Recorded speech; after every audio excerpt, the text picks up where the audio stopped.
had two little workouts today, 7, 8 sets. Did one in the park, filmed that, put it up either on Rogue Beast Warrior or this channel. It's where most of my stuff goes. And I do have a fairly successful website, which is esotericprinciplesoflight.blogspot.com.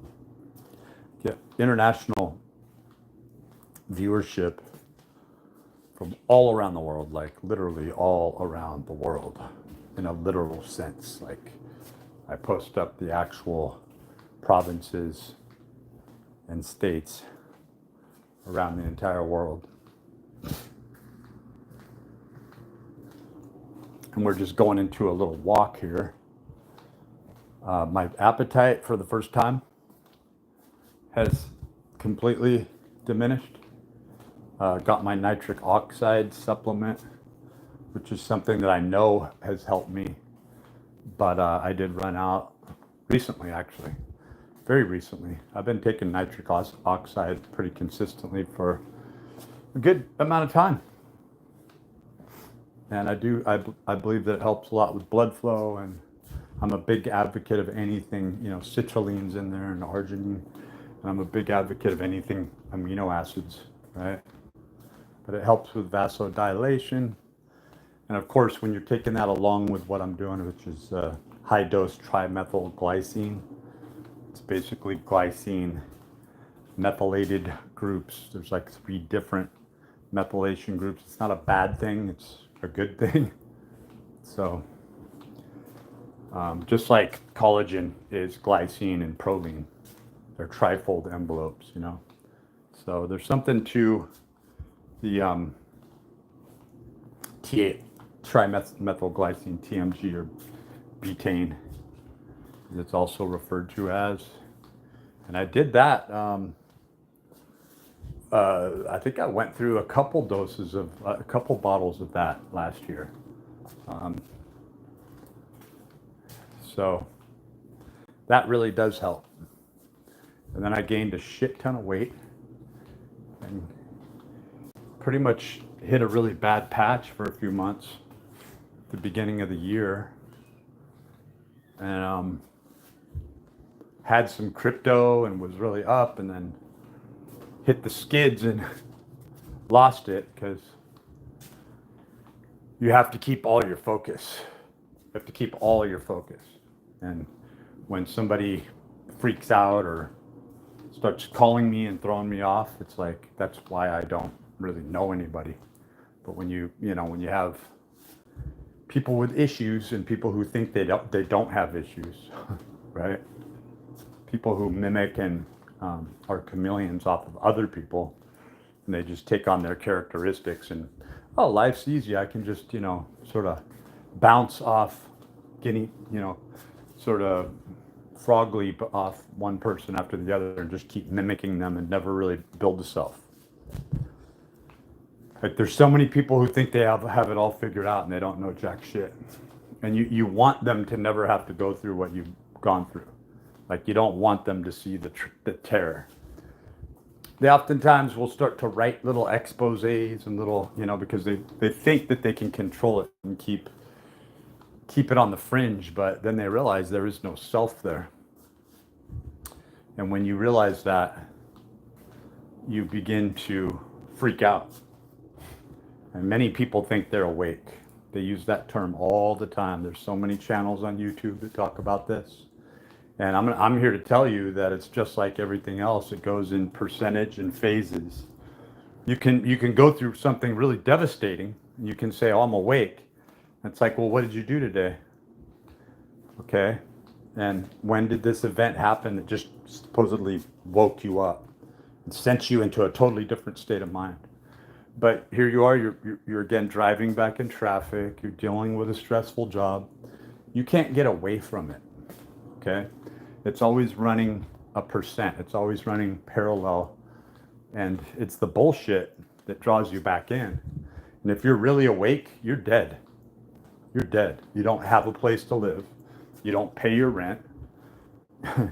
You don't have a place to go. And there's a few people out there on the street. I mean, it's such a minority when you're talking about people on the street that are awake and they won't be alive much longer, and no capricious God is going to come and scoop them up, and they wonder why they went through such a profound experience. And I think Chris Langan, to some extent, gets into this. I think he's one of these people that I just spoke of prior to, where he's trying to create some sort of treaties. He's trying to create some sort of pact with God, right? And he thinks he's on this upper step, only to see that just like the successful people on this planet, the so-called successful people, they're the most disillusioned. They're the most lost. And the way to do it, so you may be completely over materialism. You know, you may be to a point where you're just like, I'm over it. And then you have a child, you have a loved one who's not over it. And then you just begin to bitch at that person, and your personality changes until all you do is bitch. That's what you represent to them, because they just can't see it, and they may never see it. And then you lose your way. And I had a term that I used with my clients for years. Like, soft people make hard people soft, right? So soft people want to steal your isms. They want to take whatever centric attitude you have toward any stance because they respect you, but the truth is they're sabotaging you, and they're trying to literally draw out the energy from inside of you. And these are people who love you. These are people that you would die for. And guess what? You said you'd die for them. You are dying for them. This is what it looks like. This is what it feels like. It's not going to be pretty. They're going to have all the experiences, and they will be shallow people. And they will not have discernment. And it's just that way. They're living for today. They're the ones complaining about a little stomach ache or a little ailment, right? And you're always feeling, well, a lot of it's psychology, right? Or it could be dismissed like that. There's something missing in you that made you so protective over a child or a loved one or a particular person. And you brought that ideology with you, right? And that person quickly learns just through adaptation, survival techniques, conformism, right? How to play you like an instrument. You know the truth. Being autonomous, standing alone, that's always been the thing that you wanted to do. That's what you always cherished. But as the years go by, you feel lost. And you see it in people's eyes, but they can't admit that commonality because there's a fatal flaw, there's a fatal issue. And this is why whatever the fuck is going on, whatever is in charge or thinks it is in charge, whatever sort of strange computational system mixed with malevolent being, whatever you want to call it, is very aware of the fact that there is a lack in the conduit of energy that is transposed from one place to the other. In other words, you end up living in your paracosm within yourself, the confines of self, and then you have this extracurricular on-running world. But you're giving the extracurricular world, the superfluous world, the one outside of you, you're giving that all your energy. And your inside's just getting drained until there's really nothing there. You know it. Over and over again, you build yourself up. You do so physically, financially, mentally, spiritually. You get to a place where you really regard yourself as close to the gods or close to a god, right? Like whatever that is, you can see everything you think just instantly happens. You're interacting with everything around you, and it's just the birds are humming to you. Right? Everything in the universe is forgiving you because it's going, look, yeah, that didn't exist. You got off trail. You were tending to that little baby bird. And so what we're dealing with in this culture is the people who would have died because of their fragility, weakness, lack of strength on some level or one level or another. Many of them are just morally corrupt. You ended up becoming the one that was blamed. You took it on. You even became morally corrupt, and you're going, what the fuck's going on here? Like, where did I go? I was the one who figured it out in the first place, right? So, again, what's left for you is the autonomy. But then when you come to that autonomy, you have this extrinsic, extracurricular, nuanced, sort of strange, anomalous world that seems to be drawing you back in. And it's doing exactly what happens at a white trash Christmas party, is that you're getting drawn in through crocodile tears, right? And then your beer goggles are on, or whatever goggles you got on, and suddenly you realize how ignorant you are. You realize it. There's something in you that's so intelligent, that's so insightful. But you look at your life and you're like, well, I was there, Your body begins to represent it. You're flabby and obese and everything's hanging off you. You ain't got nothing but gray hairs. You start to see your face changing and the circles under your eyes, and you're just going, what the fuck happened? Right? You got drained. You got decharged. And you're still worried about other people. You're still concerned about other people more than you are yourself. And perhaps that is the whole point, right? Because that's where we all are. We get so angry at other people, but we are really angry at ourselves, right? For believing in other people. And anybody could write the book on success. It's so easy. It's like, oh, I see what you're doing, and this is what you're doing, Well, why did you do that? Why did you put yourself in that situation? And it's like, if you have to ask those questions to someone, then you have never been there yourself. But the truth is, they have seen it, and they're afraid. We're talking about your salesmen, right? Your dumpy Trumpies, your used car salesmen. They'll save that. They've learned to just create this silent yell, this outlet where they can suppress it and they think they're in control. These programs have been going on and on, but this is what the Process Church is all about. There used to be something called EST.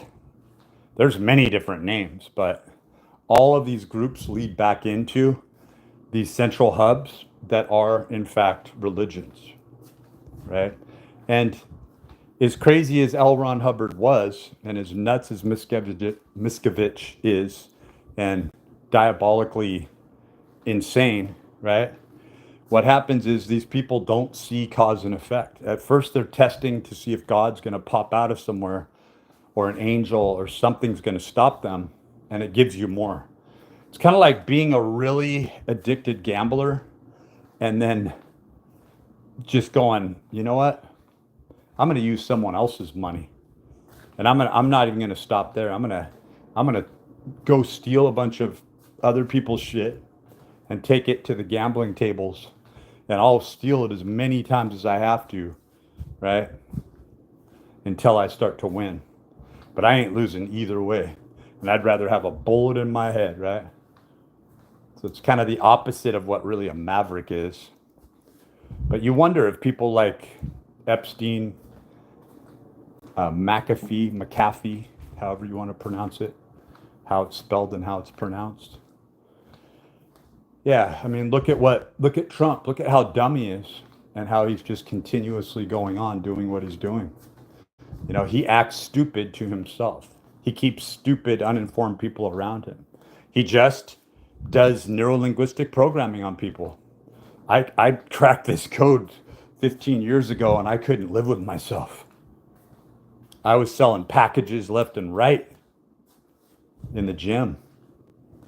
I cracked the code to people. People were laying themselves down in front of me. And I was like, this is not the world I want to live in. Like how stupid and gullible, like people want to be. Look, they are trained, they are programmed, but it's more than that. It's deeper than that. The body is already, through our genetics, through memetics, through these codified prompts, our bodies literally are sinning against us. Frankly, sinning against us. When we put energy into one particular area,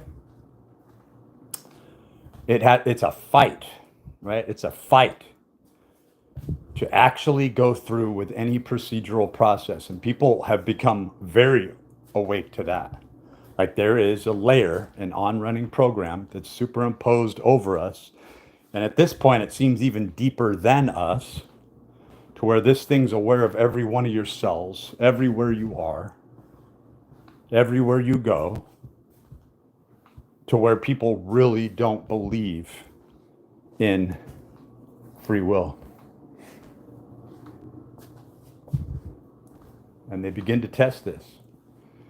And so when people lash out with criminalization, they lash out with murder, theft, drug sales. They don't give a fuck about anybody, but they do. See, what's happening is that their nervous system, their endocrine system, their glandular system, their limbic system, their amygdala, right? They have realized that just like MK Ultra, programmed killers, right? All of these programs that are on running, you think that you saw the light finally when you go, you know what? I'm not feeling anymore. This whole presupposition with movies, characters, Plutchik's wheel. But you want to know what? You think you were the first person to come up on that, and you even more so think that you know people that haven't seen the light, aren't aware. And soon after I saw this, and I said, no, the weakest people came into my life and began to use this hocus pocus bullshit on me, right? Very assaultive. And then even more, you realize you can't help anyone. You can't help your family. Even more so, you don't have a family.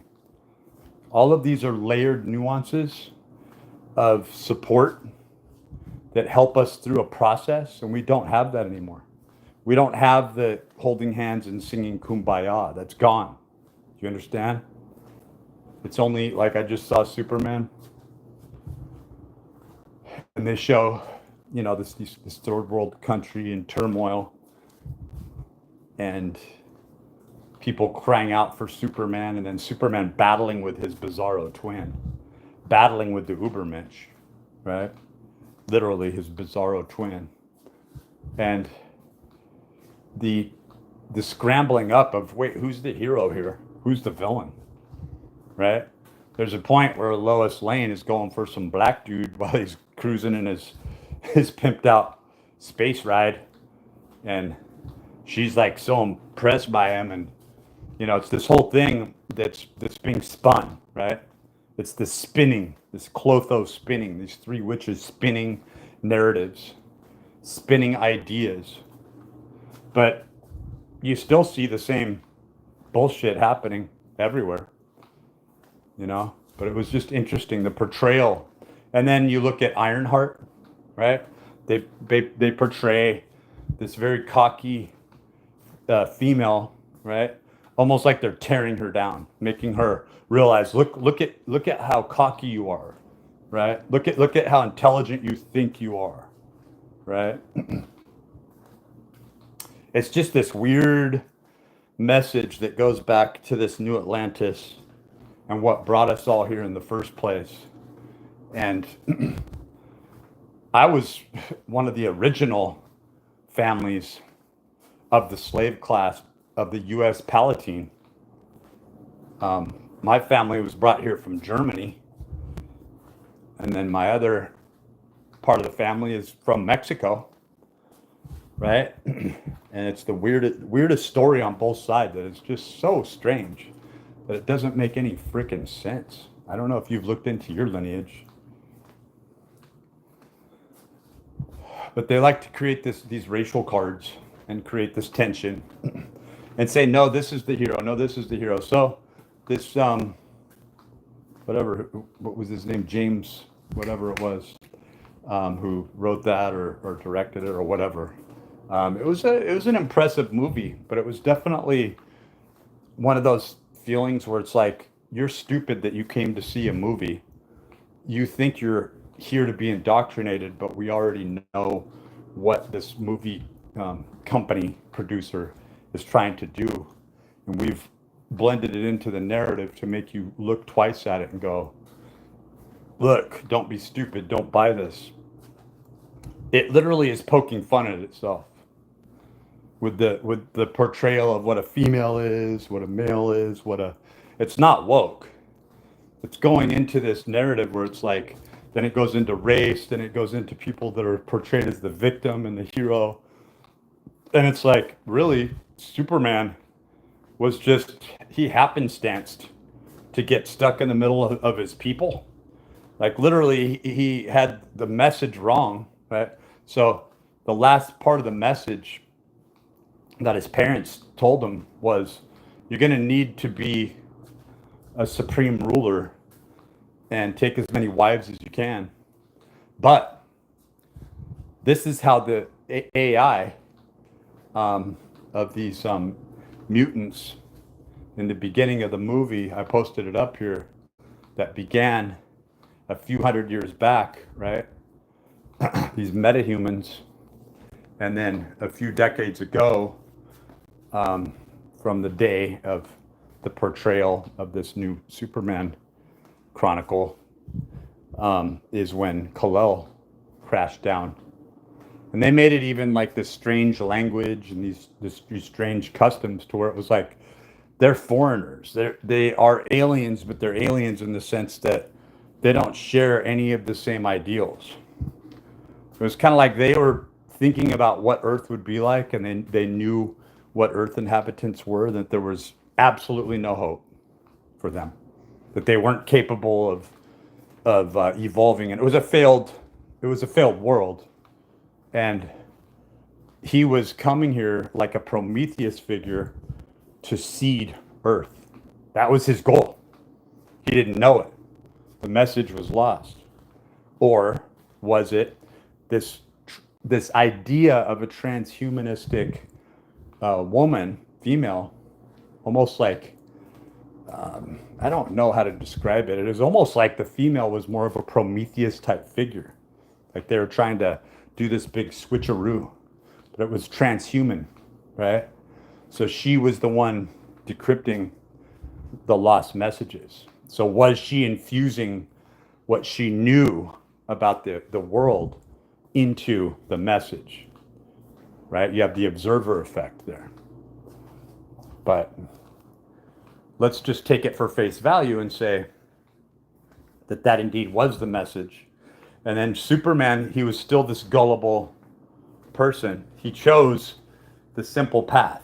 He chose the suppressed, the underground man. He chose to be the underground man. He chose to what choice? Other choice do you have, right? Like you can rise up, but everyone's going to die. And then the people that are still around you that you love aren't only in harm's way until you reach total supremacy, right? That's why I think Donald Dump, needs to be really careful, but he's not ever been careful. Like that doesn't go into the lexicon or his narrative in any way. It's not in his vocabulary. But, one of his family members could be very susceptible to harm, and how what a paracosm, how stupid they all are. When he dies, which is probably not too long off, El Dumpo Trumpo will leave his El Dumpo Trumpo legacy behind, and all of his man diapers, big old pile of the crap that he created on this planet. And you better believe they're going to do a big switcheroo and act like they're just nice, amicable sort of people. Don't buy it. They're polluted. Polluted. It's just like Alexander the Great believing that he was raised, thinking that he was half God. And you have these sort of ideas and you go through life like this, there's this supremacy, right? And we realize that I think everyone goes to this. Like, do you want the gauntlet? Do you want to take control? How about you? You want to take control? And it's like, it's not physical control, it's spiritual control. And this whole depiction of the sun is literally to roast away everyone on this planet and to be the supreme ruler, knowing that plasma, right, energy trumps, so to speak, the physical, temporal, carnal, corporeal aspects of what and who we think we are. That this is a cymatic proofing machine, but it's not held in any sort of stasis like we think it is. Like the form of matter, the form of hard matter doesn't even exist. It's something that can be malleable, it can be reshaped.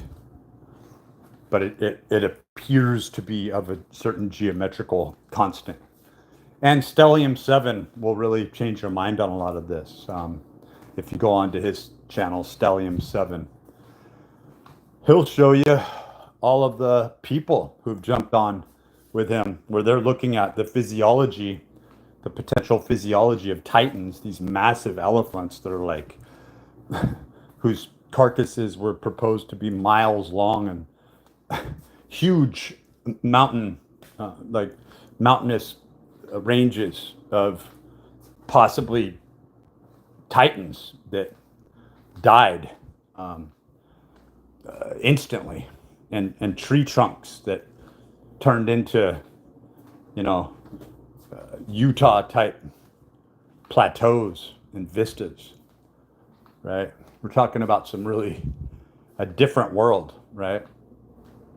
I've heard it described like the Carboniferous, or at least that change in that time where, you had a big shift in oxygen, but what was really happening there? Was it of a molecular composition at one point that allowed for such beasts to exist? Or were they beasts at all?